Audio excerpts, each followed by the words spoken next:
Welcome to Booked with Pap. I'm your host, Mike Papantonio. Today we've got a guest who understands something most people don't.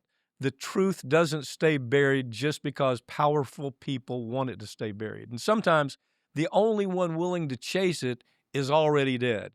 Author Alan Russell joins us to talk about his gripping new thriller, The Dead Detective. It's a story that rips open corruption, obsession, and the kind of secrets that refuse to stay in the grave. Russell has built a reputation for smart, relentless crime fiction, and this one might be his most haunting yet. If you like justice with teeth, flawed heroes, and a plot that doesn't let you breathe, you're going to want to read this book. So let's get into it. Alan Russell, welcome to the show. Alan, you know, as I read your material in your books, and especially this last one, it reminds me what an interesting life you have had. I don't think a writer can write as well as you do without having a really interesting life. Most of these viewers are young writers. They're trying to figure all this out. And I want to tell them, you know, you have to have some life experience to write a little bit. Well, I like to say that I'm a recovering hotel manager. For a lot of my adult life, I was a general manager of a beachfront property in La Jolla. My wish, my goal, my aspiration was always to be a writer. I had newspaper and magazine articles published, but even though I was lucky enough to get a novel published when I was relatively young, I worked the job as a hotel manager all the while I was writing my words. Well, what And people don't know about you is, what are you, 6'7"? Something ridiculous. The first yeah, time I met you, Alan, I thought, my God, he's a giant. And yeah, I thought you should be playing professional basketball. Tell me about that part of your life, because it's I am inescapable. I I am 6'7". I played varsity basketball in high school and in college. Love the game, still love the game, but I used to play over the rim. And now I'm under the rim. So I remember people used to say, "Why don't you play professional basketball?" And I was lucky enough to play on teams that did have former pros and did have a lot of college players, people who played overseas. And I always said they lived the life, but now not so much. So Yeah. I'm glad I had Hey, alternate Alan, options. you made a great choice, my friend. You made a great choice, okay? By the way, I just love this book. Thank you. I mean, The Dead Detective, I love the setup of it. Here's what I was thinking. I was hoping as I was reading that Wyatt would live happily ever after with Chloe, and they'd have a special room in their house for the Raven. Why don't you put all that in perspective? Tell us a little bit about your book. If you're talking about the important aspects of your book, what are they? I explore a lot of things. Uh, what are the most important things in most lives of most humans? Love and death. And Yeah. this is what's going on. You don't think of an intersection between them, but there always is that intersection. And in this book, my character, Wyatt Lake, he's a detective. He's never loved anyone. He's never been in Yeah. love. And Chloe Landers, she has some severe baggage because she is part of a cold case she's working. Her best friend was murdered. She was brutalized, left without legs, and so she resurrected her own life in terms of becoming a therapist. Worked on issues close to her, trauma. Both of them have this sort of connection because both love San Diego Zoo and wildlife, Hmm. and they realize that they've seen each other over the years at the zoo. They fall in love while he's basically working a murder case that involved her, and at the same time, he suddenly learns that he has a terminal illness, or what appears to be terminal illness, and surviving that, or trying to survive that while experiencing all these new emotions. It's complicated, and Well, you know, it's not so complicated that you're not pulling for the main characters. right. I mean, I'm pulling for Wyatt the whole time. What I love about it is the humor that you put into such a desperate situation, Right. both with Chloe and with Wyatt. You know, Chloe's lost both of her legs. She's so complicated. I mean, she's struggling between love and guilt and rage, and the thing you don't overdo is her struggle with the morality of what she's about to do. I mean, you know, Right. and so I just love the creation of Chloe, and I think the two of them are just a relationship you're pulling for the whole time. And I'm thinking, man, you know, and when a book does that, I think it's really important when the reader can invest so much into the characters because they love the characters. How do you, how do you not like Wyatt Lake, who's a detective? He's been told, you know, you're going to die, buddy. You've got a serious cancer. But he rises up above that and he says, you know, I got 2 cold cases and I want to Right. solve them. And I Yeah. mean, every page you're pulling for Wyatt Lake is so damn complicated because what she's been through. You lead this book off the same way you lead most of your book offs. You grab the reader around the neck with a scene that they go, "Oh my God, you know, I got to The- find what happened here." Can you talk about that scene just a little bit? I think it's important. One of the things is I've told you before, no tears for the writer, no tears for the reader. I Yeah, really do think you have to emotionally invest in your characters and invest in the situations they've been in. And backstory is always very important. It's very important to both of them. How do you get all these situations to intersect, ramp up the story so that again the reader wants to invest in these characters. They're going to have warts, they're going to have flaws, but you want to make them, as you said, the reader wants these people to come together, to succeed, to beat the odds, to yeah. prevent. Well, you're pulling for them the whole time. It's great. You know, no matter how tested they are as this story unfolds. I got to tell you something. The Raven. When people read this book, are going to have the same impression that I had. I think with the Raven. I mean, the Raven is such a symbolic element to that. You know, the Raven to me, and I guess in classic literature, has always kind of meant the 2 different worlds, life and death, right? Right. Lies and truth, conflict and peace. I mean, if you think about Edgar Allan Poe, that was what he did with Raven. What a great what a great vehicle. Did you intend that to be as important as it was to me, at least? Or I'm glad to hear that, Pep. The Raven to me, I was able to, as you say, weave some of Edgar Allan Poe within the oh within yeah, the manuscript. Wyatt calls the Raven Lenore, yeah, and she just for the listeners here, why how did the Raven come into his life?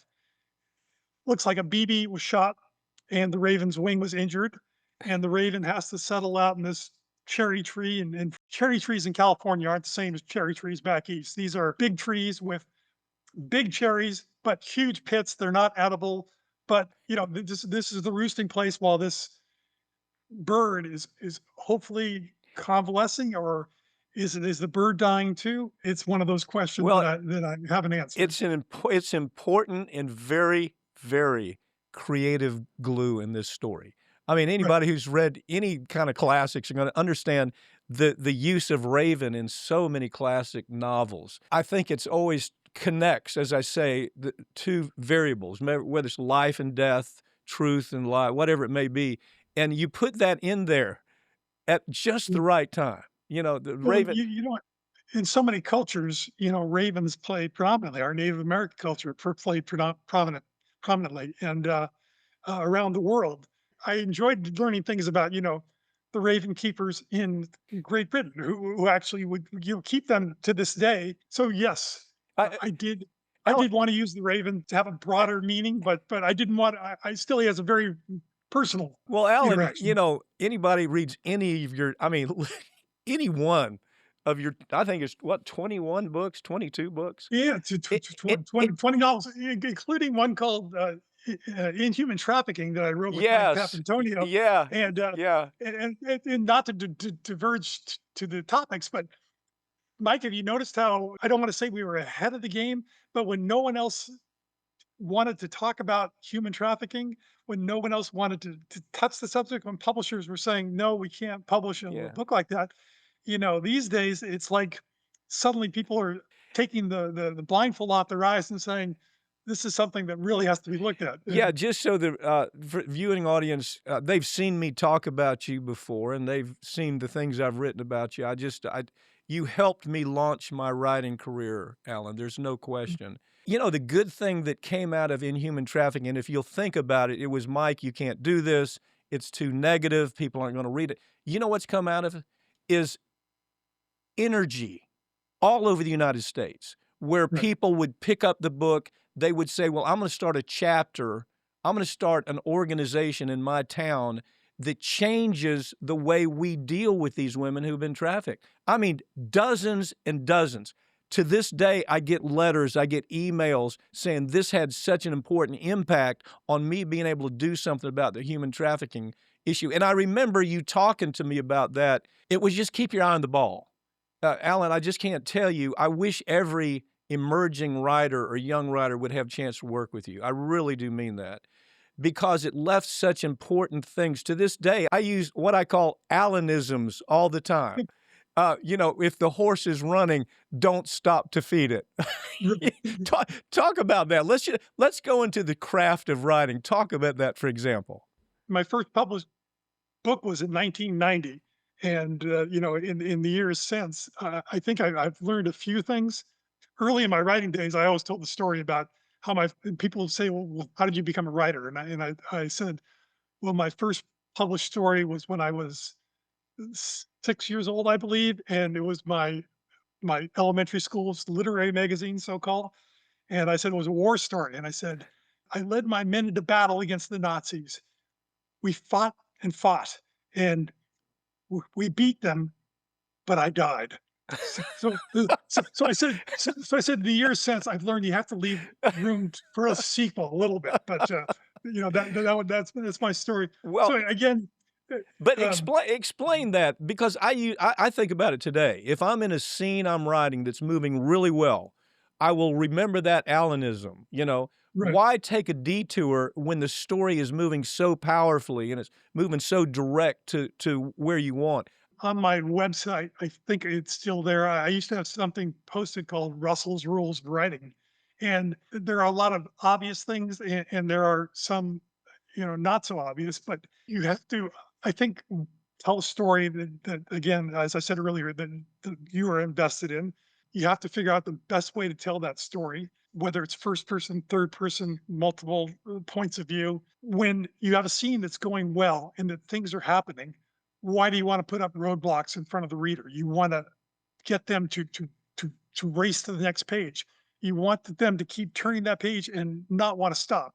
The best compliment you can get is that I was so moved by your book. I was so into it that I stayed up all night. I couldn't Mhm, stop. I mhm, couldn't, whatever. mhm. So that's always in my mind. How do I keep a story compelling? So always you're thinking, how do I keep this story moving from start to finish where it doesn't slow down? Even if there are weedy issues, there are sub themes, you again have to have a driving force just to get to that finish line. Let me shift more to these bigger issues that a writer might want to think about.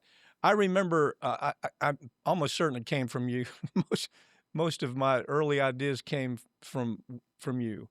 This idea that when you're writing it with a really hot hand, you're really turning it out. You're going, great, this is good stuff. That sometimes maybe that's the best time to stop and pick up there the next day because you're moving with that. Did I remember that right? Or is that because that's what I do. If I'm writing with a really hot hand, I'm saying, man, let me stop, pick up with this tomorrow because I won't have no distraction. It all depends on your life and whether you can arrange your schedule to put writing in the forefront. Sometimes you don't have that luxury. I would say that when you start a book, make sure you start with passion about your subject matter because there's no way to sugarcoat it. By the time you finish that book, you might hate what you've done initially because the struggle has been so intense to get you where you need to go. Ride the hot hand until you think it's starting to cool, and then next day you can look at it and maybe reignite that fire once more. One thing I think about, by the way, is in structure. Virtually, that's what we're talking about. Where's the structure go? Along with being a huge fan of yours and everything you've written, I like James Lee Burke. He's a master at taking a story as solid as the story that you're doing. And you do the same thing. He will take it and add this literary aspect to it. He leads you to believe that he doesn't really start off with a really fixed, solid outline. He knows where he's going to go, but he's not going, okay, chapter 1, I got to do this, chapter 2. He says that outline sometimes can be restraining. He says sometimes you want to be more fluid. And I mean, he succeeds with that. I can't help but think you do the same thing when I read your stuff. Am I wrong about that or what? Uh, I like very much his Dave Robichaud character, Y- and I think that Burke is a poet. A lot of his scenes are very evocative. You know, you can smell the bayou, you can unsettled water, and the humidity and the whatever. So you know, he's clearly versed with his area, which I, you know, in a book, there's so many things you want to jump off the page. How do you get it to jump off the mhm, page? You know, how do you evoke the senses of the reader so that without bogging the book down, so to speak? Because you know mhm. you've got a story going on, and you want to create the scene. And one tip I often do for wannabe writers is that sometimes you can set that whole scene in motion by just a paragraph setting it up. So you get a little bit of the sight, the smell, the senses of what where you are and what's going on. Before there were these movies or anything like that, writers had to learn how to evoke the senses of the reader so that they were in that spot, in that place, in Yeah. that situation. As you've written, you started your Earth first book. Jesus Christ, it was what, 1990. 1990? Yeah, So I was a kid. so you you you were you were in that. How has your writing style evolved, or has it evolved? Has there really been anything dramatic as far as the changes in the way you look at putting a book together? Writing is one of the few professions where you can, you know, you can actually improve as you get older. As you know, in sports, that's one of the terrible things. You know, you have a very finite trajectory. I think with every book, I've been getting better, and you know, it's been plying my trade for close to 40 years. I guess it's even longer than that when you look. I was the editor in chief of my college newspaper back in the 70s. How do you improve? How do you get better? I think it takes time to learn how to write simply, and sometimes that's the best way to tell your story. We just referenced Burke. I don't think he writes simply, but his style is his own unique style. And I think you have to learn what is your strength. How do you do that? A story I used to tell about Elmore Leonard. We had the same editor at one time. The editor was saying to Elmore Leonard, Dutch as they called him, you know, you did a great job with this scene. You know, you did it so effortlessly. And he said, effortlessly, it took me 2 days to get him from one room into another. Mm, And you know, again, why? Because he knew his strengths and he told the editor, my strength is dialogue. And that's yeah. how I structure my Wow. books. That is I, so interesting. I was going to talk to you about dialogue. Your ability to create natural, believable, fun dialogue. I mean, I say fun because you don't it just takes you where you want to go in that storyline. It flows, it's fun in that regard. Tell me about your take on dialogue. I mean, every writer, I don't know why to me they have such fear of their inability to write dialogue. And I always just say, look, how do people talk? What are they doing with their hands when they're talking? You know, are they rubbing their forehead? Are they pulling on their ear? Are they pulling on their fingers? All of those things are part of a dialogue, and that you've mastered that. for other people, I know other writers, it might be the hardest part for them. For me, it's like the easiest because I like one-liners. I like to. Wyatt Lake might have a terminal illness, but he's going to make gallows humor. Mhm, mhm. He's going to make other people chuckle. You know, and you know, so sometimes you know self denigration, and that's the kind of humor I like. If someone's being pompous, you know, one little pin and you pop their balloon. When you think about your dialogue, I mean, I worked with you long enough to, to understand what it's supposed to is you're talking to people. I mean, what's difficult about that? I think maybe some writers just don't have enough possibly they don't have a personality to have an interesting dialogue. They can work on that problem. But dialogue is so critically important. Also, you have to remember. I remember one time a well-known female author said, "You know, I'm supposed to be writing a short story for this publication, and it's just not working. Do you mind looking at it?" I said, "Glad to do it." You know, I read it quickly, and then came back to her, and I said, "Well, the reason it's not working is that all your characters are speaking in the same dialogue." there was no distinction between this was a well-known writer. I said there was no distinction between character A, B, C, and D.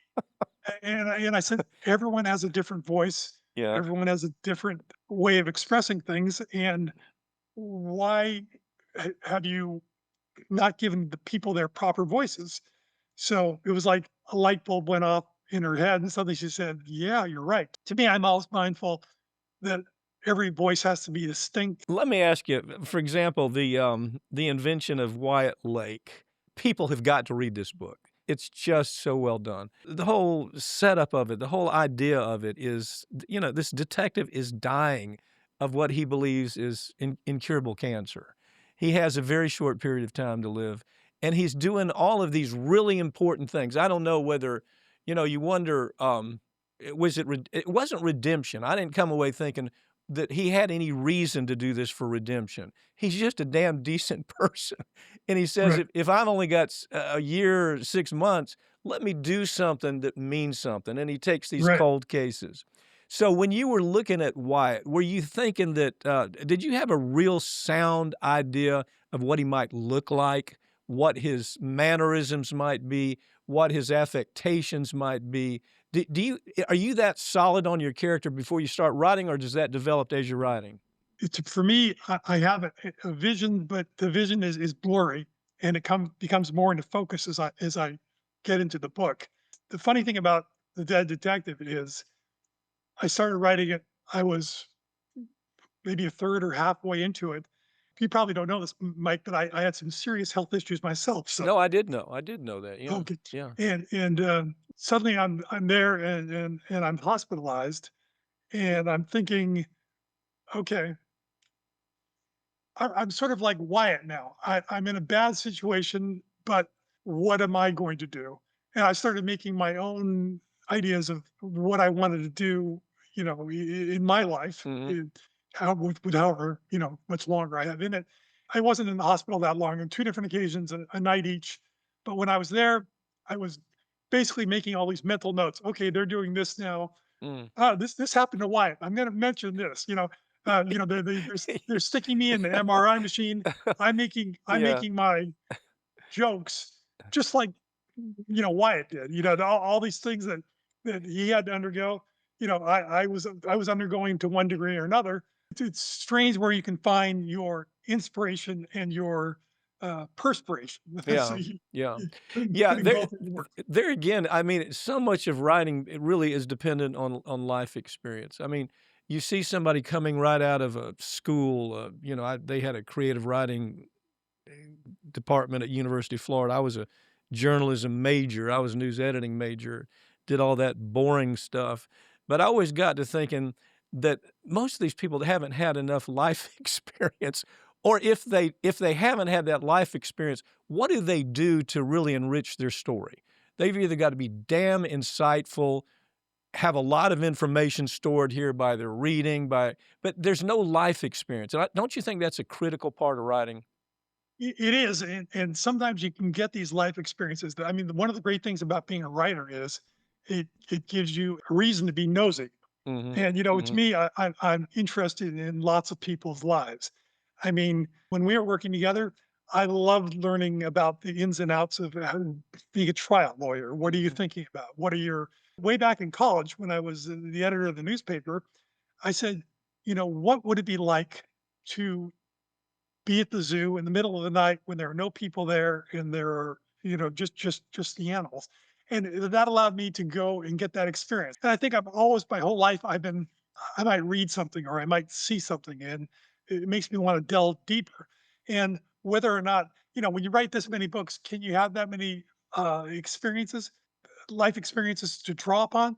If you can't, then you better be darn interested in your subject matter to try to at least Mhm. uh, In other words, inform the life that you learn about. there's a way around it, I guess, is what you're Right. saying. Just because you're, 23 and, lived at home all your life and you've never, we were talking about Burke. I mean, my God, Vietnam, cowboy, detective. I mean, he's taken all this and it's just converged.